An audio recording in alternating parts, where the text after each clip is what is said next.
Welcome to Mike Tales with Midamba, where we dive into stories that matter most and uncover the human side of today's global challenges. Today, we are turning our focus to Syria, a country that has been at the center of one of the world's most devastating conflicts for over a decade now. While the headlines may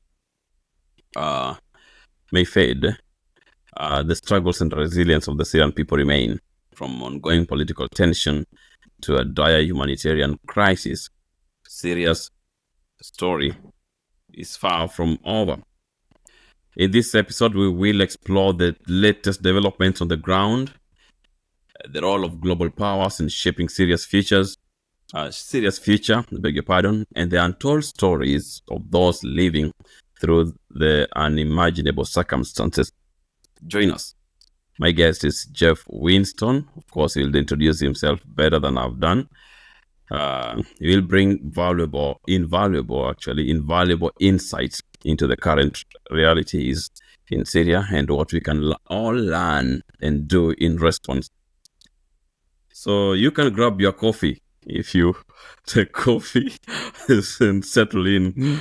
Grab your juice, grab your coffee, grab your whatever tea or your popcorn and settle in and join us for a candid conversation about a conflict that demands our attention and compassion.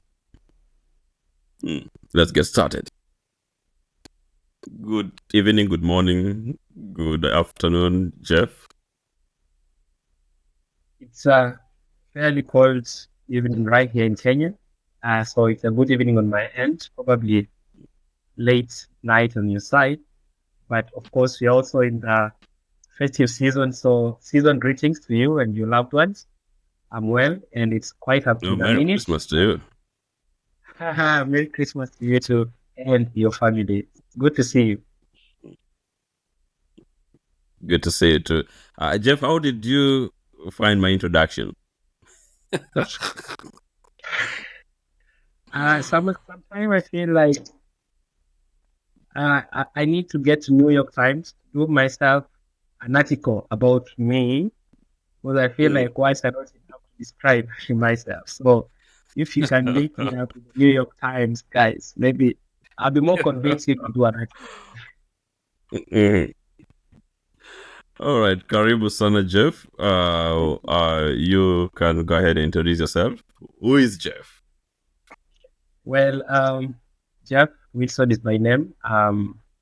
Professionally, I'm a trained clinical nutritionist and dietitian.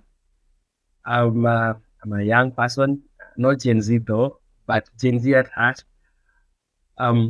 Interested into world, political, and current affairs. Just apart from my career into the medical world, I also have a keen interest in current global affairs, the shifting dynamics in the geopolitical arena in the world, the changing circumstances within, the West, the East, the Middle East, and there's so much geopolitical realignments that is happening globally right now. We have the BRICS summit, for example, rising up, trying to counter the influence of the US. We have the continuous rise of China to counter the influence of US as well. So there's so much going on in the geopolitical world. Not forget our country, Kenya as well. So much is changing on a daily scale. You wake up every morning, things change. People who are enemies 1 second ago, tomorrow they are shaking hands and they are in a camaraderie. People who are close, muscle buddies, tomorrow they're exchanging unpleasant and kind words on TV. So the world is changing. Dynamics, a lot is changing in the political space and the political sphere. So I'm just an interested party. I'm not a politician. Interested party, indeed. Now, you have just mentioned about something about China. Do you think China is becoming more influential in that region right now, or is it sticking to its typical, non-intervention policy? What's your thoughts? I think China has constantly become a rising star and a dominant force in the political sphere. especially after coming into power of Xi Jinping, the current Chinese president, who was trying to assert the authority of China on the political space. Remember, China previously has been in more of dictatorial rule, the days of Mao Zedong, coming now into Xi Jinping right now, trying to revolutionize China into a democracy. Remember, it's not purely democratic. There's still some elements of dictatorial rule. We see what is happening in Hong Kong, for example, how democratic leaders are being imprisoned and there's restriction of their rights. So, in as much as China is trying to look democratic, the democracy is limited as well. Their internet is restricted and so much. That said, China as well is trying to grow its influence way and beyond the Pacific Ocean, beyond the China Sea, into Africa and other continents as well. That is why we are having the formation of the BRICS group: Brazil, Russia, China, India, and South Africa. And we've seen many other countries trying to join the BRICS summit to counter the influence of US and the dominance of the Western world. So China is positioning itself as a force to reckon with, not just in terms of trade. We've seen now the growing matters: trade, industrialization, technology, even on warfare. We've seen how we have a lot of back and forth between China and US. Remember the first and Donald Trump's presidency, it was marked by a lot of trade wars, sanctions, threats between Donald Trump and Xi Jinping. The latest being Trump's invitation to Xi to the inauguration in January 20th. But again, we've seen on the news that President Xi rejected that invite. So the second Trump presidency also may be quite something to watch how they relate with President Xi, as Trump has constantly seen China as a bother on many other things. Chris. I know we are in this discussion for some time, we are going to have this discussion for quite some time, probably maybe 30 minutes or so. I just want also to go to another angle, whatever you have just said about China.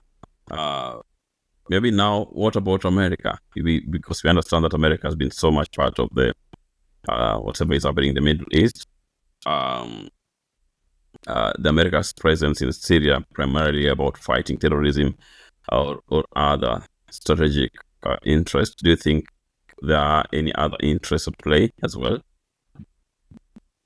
The presence of the American... And giving us your answer that, do you think the America will support the rebel that removed Assad from power?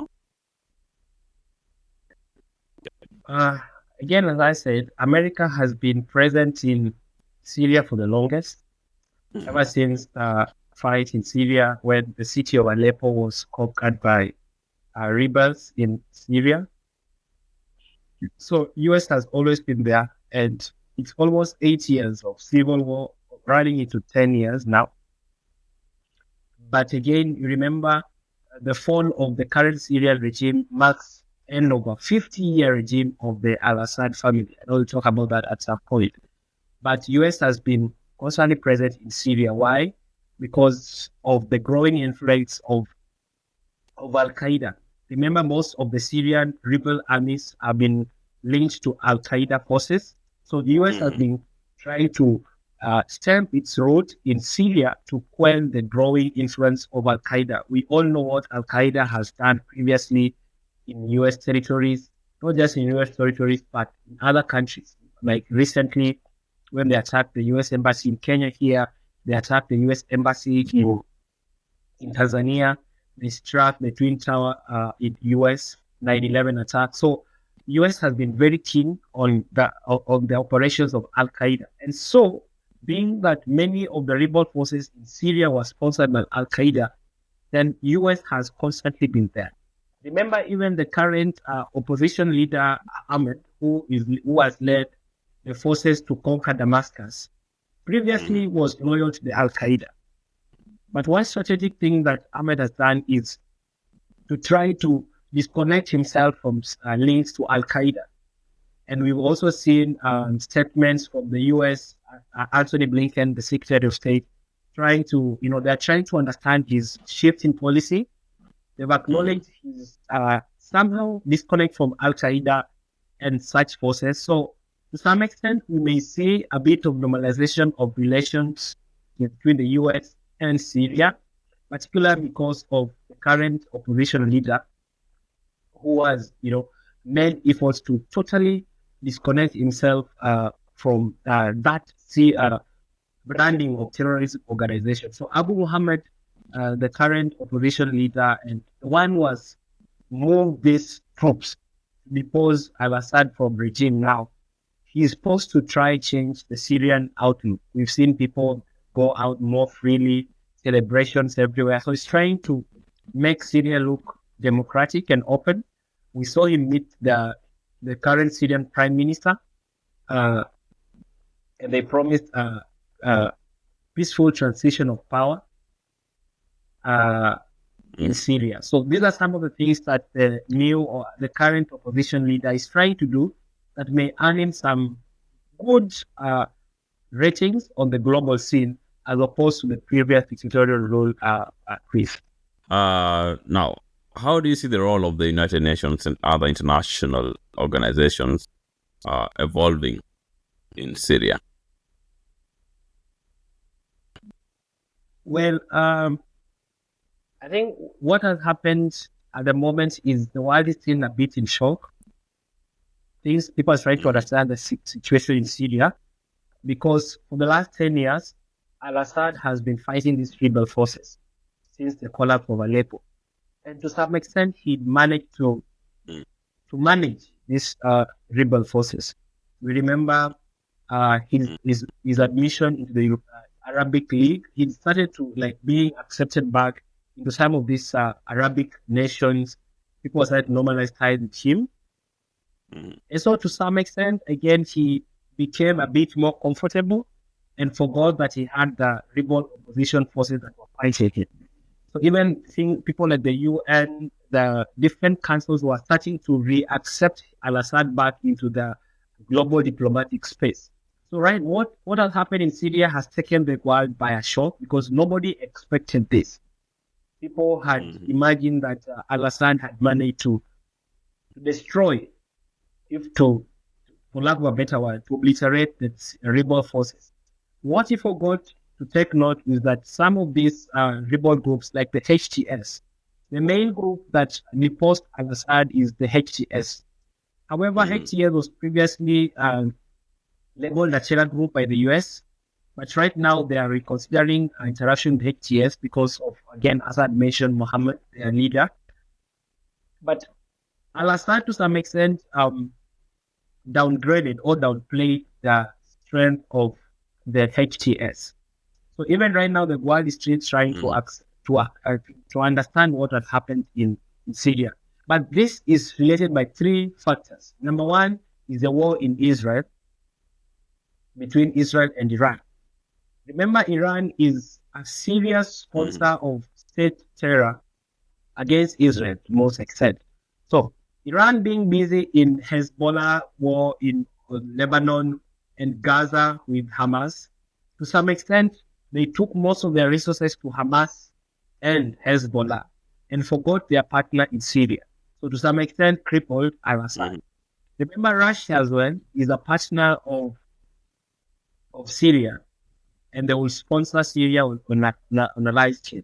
But Russia has been involved in almost a 2-year war right now with Ukraine. So most of its resources is headed towards the war in Ukraine. So this left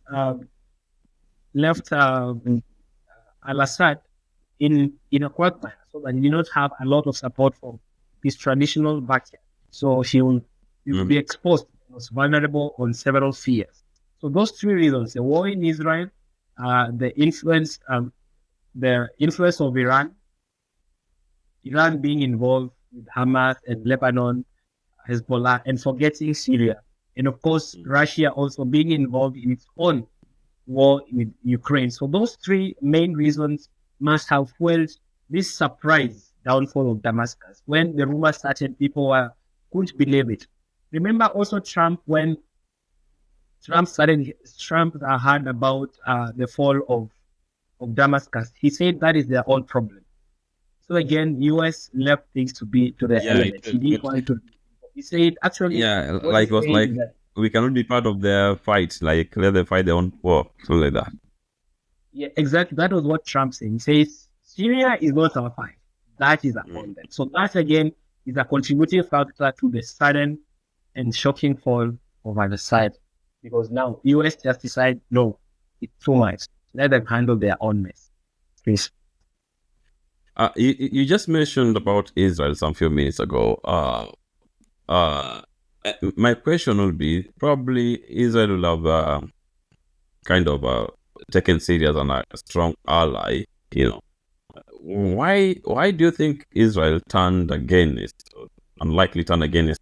Syria, turned Syria into a new enemy? Because it seems that they're also kind of interested in what's going on in Syria so far. Chris, I want you to know that Israel has not turned against Syria.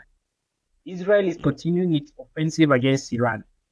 Syrians are just finding themselves as a playground for Iran to continue its offensive against Israel. So right now what Israel is doing, number one, we've seen them move towards the Golani Heights, where it's border towards Syria, to reclaim more land that was previously alienated by the Syrian forces. So this sudden fall of Damascus has given Israel an opportunity to extend its borders on the Golani Heights and occupy more land on that sphere. So Israel has not turned against Syria. They are just taking advantage of the situation. Remember, Iran had also installed Syria's air defense mechanisms and equipment inside Syria. The increased attacks we've seen from Israel towards Syria is not against the Syrian population.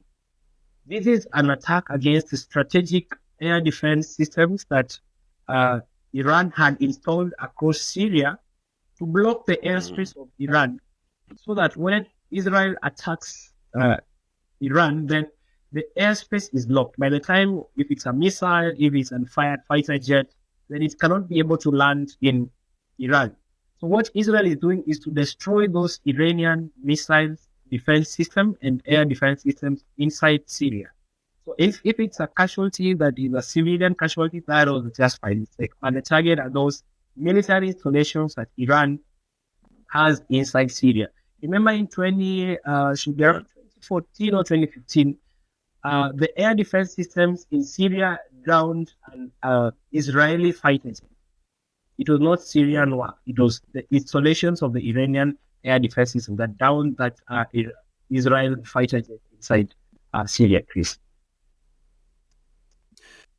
Israel shares a border with Syria, so its interest in the conflict is obvious, very obvious. What do you think is Israel's current approach to the situation that is happening in Syria? The current approach that Israel has towards the situation in Syria, number one, is to mock Iran on her face. What we call dancing on your enemy's grave. Because these are some of the wars that Iran started against Israel. But you are seeing that Iran is failing terribly on its allies. Remember what has happened in Hezbollah. All the leaders gone. One by one. All the key leaders in Hezbollah gone. Remember the leaders of Hamas gone. Now their ally in Syria is gone. Russia, who was supposedly to be a friend to assist Iran in Syria this time, is now busy with its own domestic issues. A report was released the other day of the casualties in Russia's war. And the report is so damning. More than 500,000 Russian forces have died.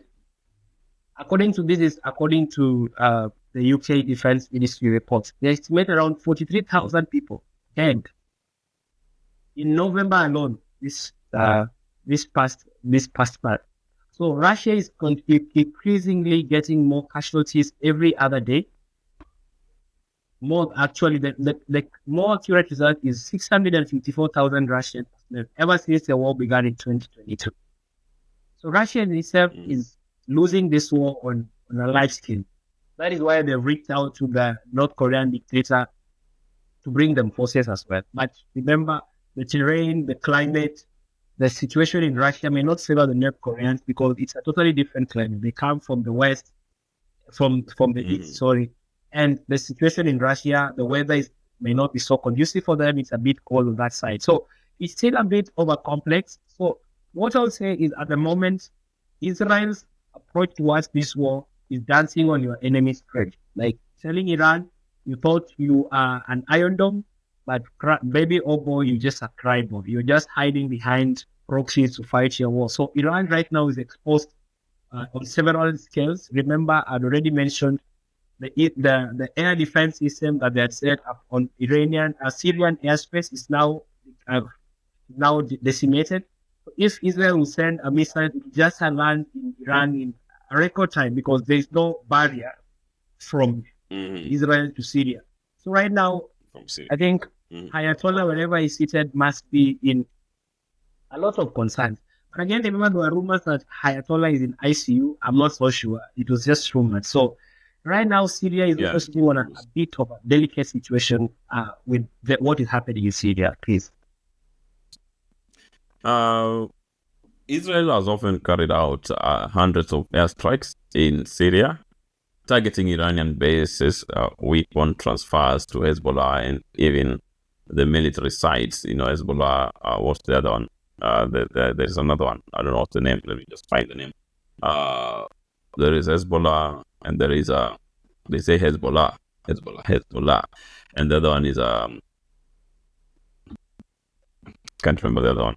But anyway, Israel has always been,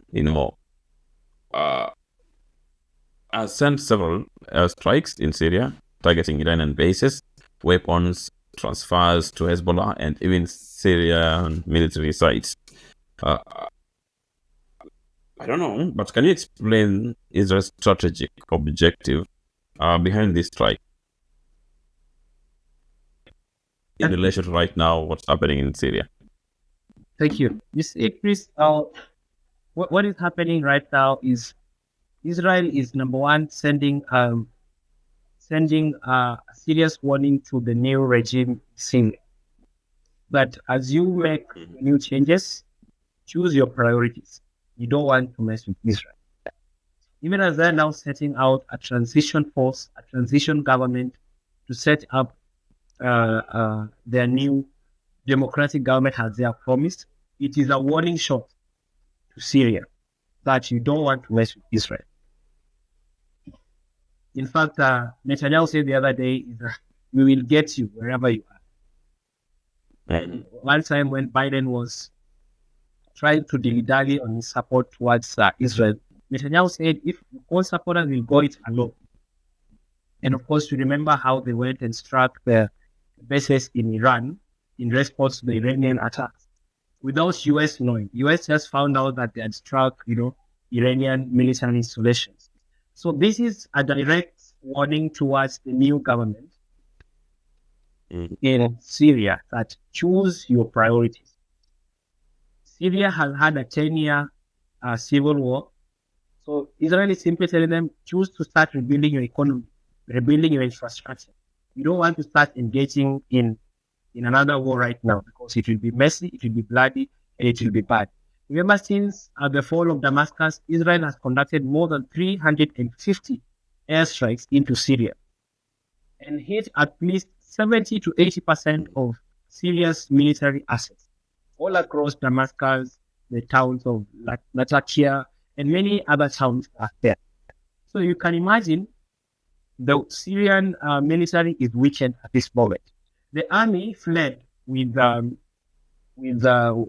fleeing of their president, al-Assad. So the army is weakened.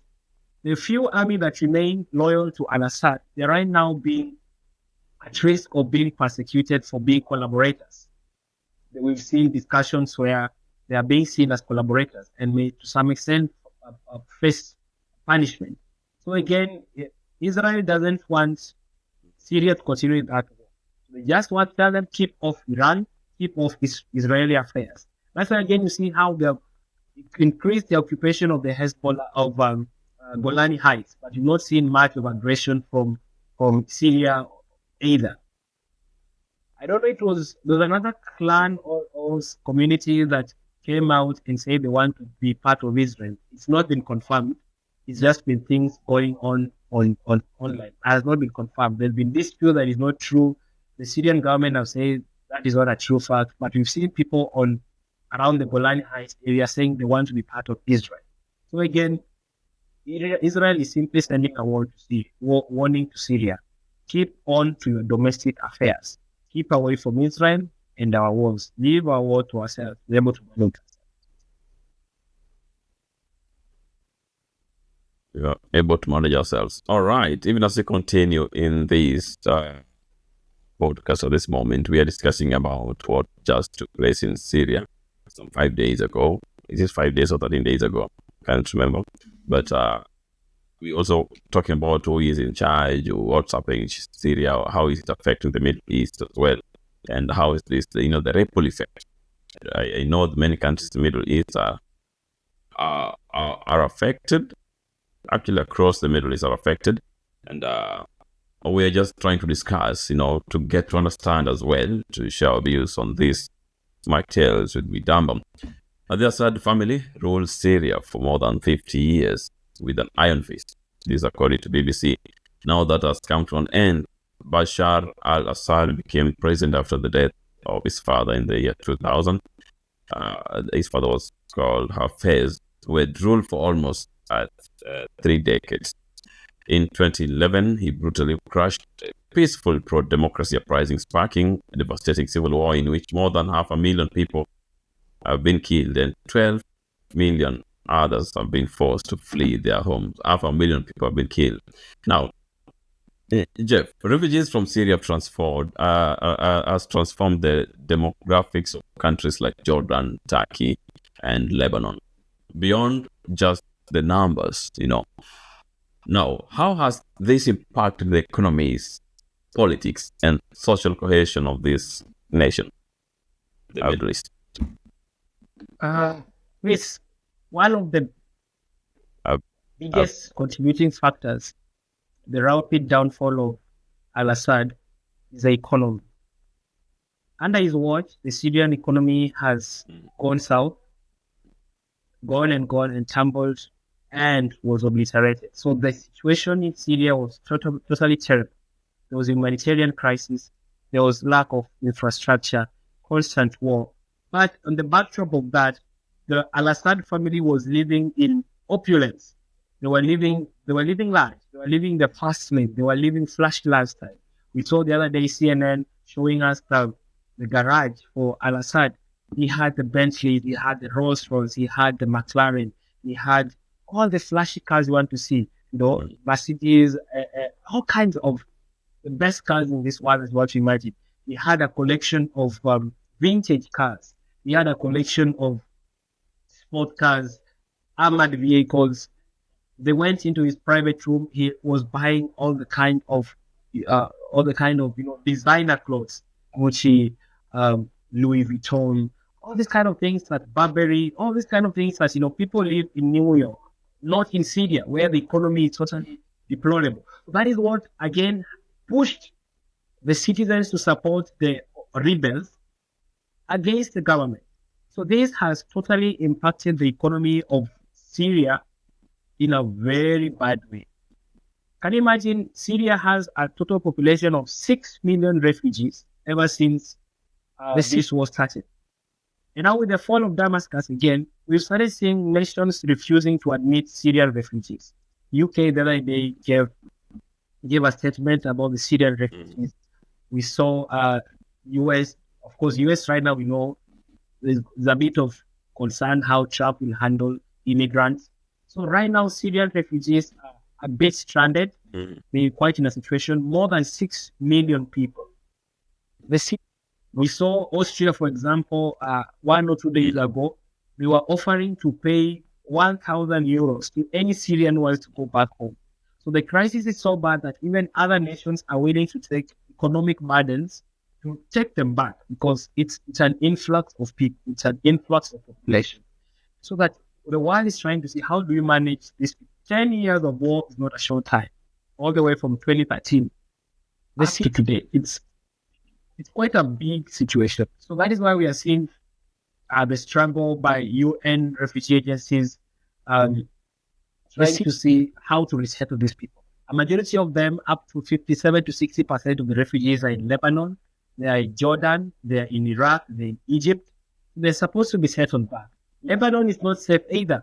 There's still the war between Israel and Hezbollah in Lebanon. So again, these are Syrian forces who ran to hide in Lebanon, but they're still shelling. There's missile attack, there's bombing in Lebanon. So they are also not safe here. So it's like jumping from the fire into the frying pan, or the reverse is true. Which one comes fast? But they've just jumped from somewhere to another place. They jump from far to the other place. Now, Syria has created, the situation in Syria has created one of the worst humanitarian crises of our time. And do you think Middle Eastern countries have done enough to address the needs of Syrian refugees and internally displaced people? Again, Chris, as I already mentioned, that the 6 million refugees in Syria is a growing concern. Middle East itself is backed by a lot of trouble, a lot of problems. So most of the time, people have tried to help the Syrian refugees, but there are many domestic issues. Remember Lebanon, where many of the refugees ran to, they are involved with their own war. We still have issues in Iran themselves. They're not settled. They're supposed to be the big brother, who is supposed to be helping the Syrians, but they are also involved in other proxy wars. We have the Arabian League, where President al-Assad was trying to be admitted back. They had not fully integrated him back into their Arabian League. So much of support will not be able to reach the Syrian people. Again, if humanitarian aid was trying to get access into Syria, remember this is a country which had more than 100 rebel terrorist groups. So even getting to give aid to the refugees was a challenge, because the country is divided, is broken down, and so many rebel groups that control different parts of Syria. So Syria was divided into rebel sections, this kind of group. It is only under the leadership of Mohammed of HTS who was able to consolidate all these rebel forces and told them that our enemy is one. Our enemy is the family of al-Assad that ruled this country for 50 years and iron. So we were able to convince them to come together. Then we push al-Assad outside the country. But previously, then there were war on different other spaces within the Syrian area. So even aid towards refugees became a challenge. Coordinating humanitarian assistance was an issue. So the Syrian people were left to the elements of nature and to the masses of the forces that are on them. So it's been a crisis for them, but we are hopeful that now, when things are a bit settled, then it's going to get better for the Syrian people. More than 2.4 million children in Syria are out of school. They have not gone to school.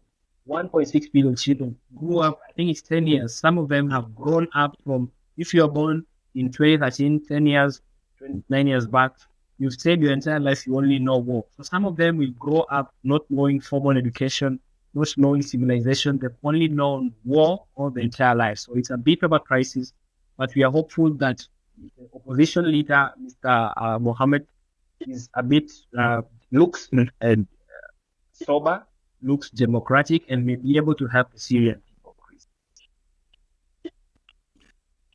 Wow, I tell you, quite extensive discussion here. Jeff, even as we start winding down, probably this is one of the last questions I'm asking.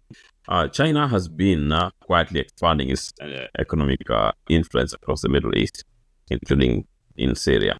Do you see Middle Eastern countries welcoming China involvement as counterbalance to traditional powers like the US and Russia? Well, the shift of many countries towards the east, the Middle East bloc has constantly been growing. Remember the initiative, the China Road Belt. One of the things called the China Road Belt project, where China is trying to do economic empowerment, trying to do investments, trying to do aid, trying to do support towards these kind of things in the Middle East. And we've seen many Middle Eastern countries accept China, trying to warm towards China. And then we also see the fingerprints of Russia inside this Chinese activity, maybe backed by the BRICS summit. Remember, Trump also gave a warning to the BRICS guys that if they try doing a currency against the dollar, then you'll be able to do repercussions against these countries that have joined up with China and Russia in this move to build a currency to counter dollar. So the China Belt and Road Initiative, which started in 2013, has seen China to progressing its influence from Beijing towards different countries, not just Middle East alone, into Africa, into North Korea. We've seen them now doing alliances with North Korea. So this is their broader picture of their alignment nations. They're doing it more as an economic project, but it's not just an economic project. Remember, as sometimes they come do like government projects, but their military alliances, their partnerships, their agreements. So these are some of the things that make US to be a bit delusional and a bit worried about China's regional and strategic plan, but into the Middle East and many other countries as well. Iran has been accused of getting support from China, but their war and proxy war. So those are some of the things that make the people a bit worried about China and its influence in the Middle East. Statistics have shown that about $10 billion of trade has happened between China and the Middle East. So there's a bit of trade between China and the Middle East. So it shows a bit of affection for the Middle East towards China. Remember, some of these Middle Eastern countries were labeled terrorists by US for a very long time. I keep mentioning Iran. Iran has had trade sanctions with the US for a very long time, affecting its economic power. But for countries like China being able to accept Iran to do trade with them, accepting places like Saudi Arabia to do trade with them. So China gives market to these Middle Eastern countries. So they are able to see China as a more supportive partner compared to the West, which will label them and see them as terrorist groups. We still remember the situation in Afghanistan, where US, to some extent, people felt they abandoned the Afghanistan citizens in a rush, pull out from Afghanistan. So those are some of the circumstances that make the Middle Eastern countries want to shift their allegiance to China, Russia, North Korea, and this bloc that is coming up. As if there was a key lesson that the Middle Eastern countries could take from Syrian conflict to address their future regional challenges. What would it be? I think the Middle East at the moment has a lot of challenges, geopolitical challenges, cultural challenges. We go to countries like, for example, Saudi Arabia, where there are issues with democracy. Women there, are not having freedom. Women are restrained. At some point, we saw women in Saudi Arabia, protesting it's called hijab, whatever that name is. We saw women shaving their hair in Iran. Saw some points where people were even restricted to go to the movie theater. I saw something as outrageous as Afghanistan, when the Taliban said you cannot show faces of people on TV. And they were saying if you're reading news, I saw that one. I was like, wow, that's on another level. Have you seen that? I'm getting to hear it from you from the first time. For the first time, I've not heard it. I'm not saying it. I think I'm gonna find out. Now, you see, now we are having that a lot of restrictions. They are trying to set those what we call the Islamic states, the caliphates, what we are calling caliphates. They're trying to set caliphates across the Middle Eastern countries. Trying to introduce Sharia laws, trying to introduce strict sectarian policies. Things I keep mentioning Iran. Somebody may think I have an issue with Iran. Iran is very strict with women's rights. They don't allow women's rights. They don't allow women to, access education. Saudi Arabia, for example, we saw like the princess in those Saudi Arabian family, in the royal families, they are fleeing. They're running away from their own countries, and these are people in the royal families. So we are seeing a lot of dictatorial rule across the Middle Eastern countries. So I think some of the things that some of these countries will want to look into is a bit more of embrace towards democracy. What we've seen in Syria is a classical case of the population growing tired of dictatorship. And when the donkey, in Kenya we say punda mechoka, when the donkey gets tired, then at some point just lie down. It will not go anywhere. And that leader is even much safer when the donkey lies down. But sometimes the donkey can get harsh. It will kick, it will bite, it will neigh, it will become violent. So this is what we are seeing in the Middle East. We still remember the uprising in the Middle East again around 2013, 2014, where so many of the dictatorship fell down. We remember Saddam Hussein went down. We remember in Libya, Gaddafi went down. Of course, he was accused to be of American influence, but still, it was the population that threw him out. We remember in Sudan, Omar al-Bashir went down. So many of these Islamic countries, in as much as the dictatorial governments want to impose the Sharia laws and the sectarian and the caliphate laws, you can clearly see a pattern of rejection from the population. As much as many of their citizens are Islamic and they accept the religion, but you see a push against using religion as a way to push people away from the ability to think, to speak, to reason for themselves, to question authority. Yeah. So if the Middle Eastern countries could wake up to this reality that the world has changed, we are no longer in the 90s or in the 80s where the Imam will say and people listen. Right now, people are more informed. People are more aware about their rights. People are more informed about their basic dignity to life and the privileges that the Constitution gives in different countries globally. So the Middle East should be awake to this. And this is what is giving rise even to these rebel groups. What drew al-Assad outside Syria is because of his strict dictatorial rule. Remember the prison in Syria, I think it was called, I'm trying to get the right one, it has a difficult name, that prison. Oh Lord, that word is difficult. I'm trying to get the right pronunciation of that prison. But we saw how al-Assad butchered people in that prison. Anybody who questioned his authority, anybody who questioned his rule, anybody who questioned his authority, who questioned his government, was thrown into that prison. Saidana, is it say something? I wish you well, my brother. Saidana, I take that from you. We saw how people were flashing into that prison you mentioned, Saidana prison. Let me try using that word. People were thrown into that prison for years upon years.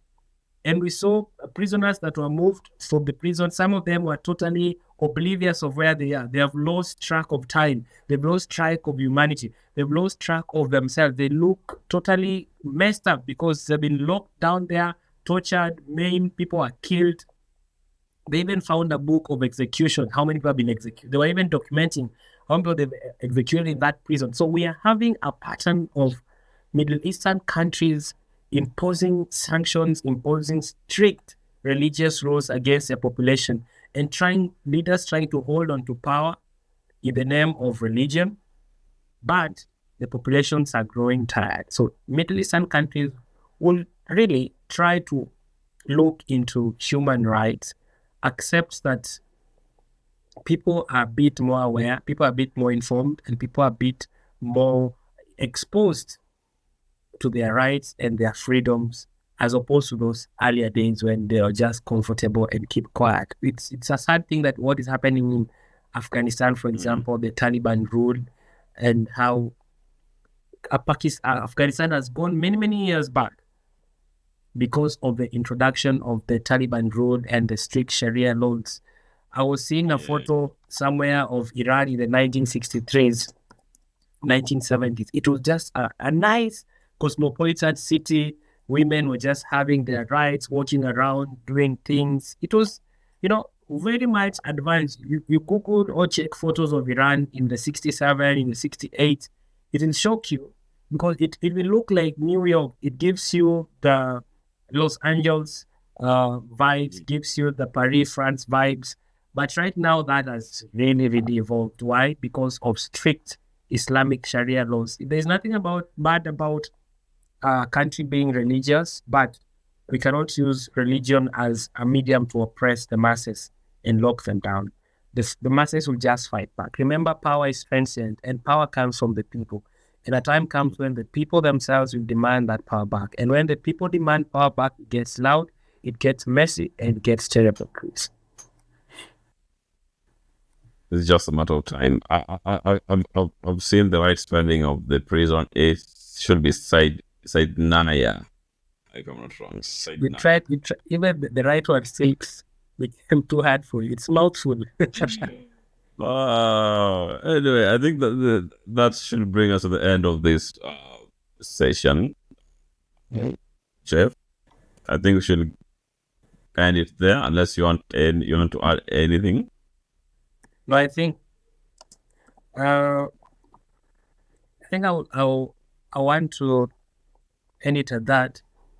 I won't wish to add more about that because what we are seeing in Syria is something that is continuing to unfold, something that is continuing to develop in every other day. We saw the American President Joe Biden giving a speech or a statement about the falling down of the Syrian regime. And in his words, he described the family of Assad as a regime of oppression. And he said, at long last, the Assad regime has fallen. He said the fall of the regime is a fundamental act of justice to end the long suffering of the Syrian people, that they will be able to build a better future for their proud country. He also said it's a moment of risk and uncertainty. I agree, it's a moment of uncertainty for Syria, but it's also a forms for them an opportunity for them to build back a better future, a proud country, and what they were envisioning. For the 10 years, they've struggled to get back their country. Then this, the words of President Joe Biden, it's a moment for the Syrian people to build better and a proud country that they wanted to see. Thank you, Chris. Don't you think that statement is by Joe Biden is a bit late? We are ending the show, but you're taking me back to another thing altogether. You see, anything that Biden says or does in this time of his presidency is what we call a lame duck president. So his pronouncements, his commitments, his whatever he does within these few days of his, I don't know if it's called honeymoon. It's not honeymoon. I don't know this right word. In his heyday, I think that's the right word. In his heyday, they are non-consequential. Right now, we are seeing the world quickly drifting towards Donald Trump. People are trying to reach out to him. People are trying to accommodate him. Nobody expected Trump back in the White House, but we are yet to see what his second presidency will offer. But clearly, it's going to be not so easy. We have seen his... Why are you taking him back and we're ending the show? We have seen his nominees. All right. We have seen his nominees in the cabinet. He has really brought controversial people on his cabinet. Tulsi Gabbard. Tulsi Gabbard has been accused of being a spy for Iran. He's been accused of meddling in Syria. We've seen Peter Hegseth, the nominee for defense, is having a lot of scandals. He was this. I think he resigned or was dismissed from the military. So much about the cabinet. We have J.F. Kennedy Jr., who does not believe in vaccines, but is supposedly supposed to be the one who is heading the health decade in the U.S. We have seen the onboarding of Elon Musk, who is a champion of government efficiency. We are yet to see how he's going to. All right. I think we're just gonna end it there. It is you trapping me. That's another good topic for our next discussion. Anyway, I just want to thank you so much for joining us today. And as we even end this program, we appreciate your time to stay up to this moment to watch this entire show as we unpack the intricate dynamics of the Syrian conflict and its ripple effects across the Middle East, from regional alliances and humanitarian challenges to the ever-evolving power struggles. It is clear that Syria's story is not just its own, but one that impacts an entire region and even the world. A special thanks to Jeff Winstone for his invaluable and thoughtful perspectives. It's conversations like this, I tell you, that reminds us how vital it is to stay informed and be engaged with global issues, no matter how far they may seem from our own lives. If today's discussion resonated with you, please, you can like this episode, you can share or leave us a review and let us know your thoughts. What questions do you have in mind about Syria, Middle East, or the broader implication of the conflicts? Join the conversation. And as always, stay curious, stay compassionate, stay tuned for our next episode. My name is Chris Midamba, and this has been Mike Tales with Midamba. I tell you,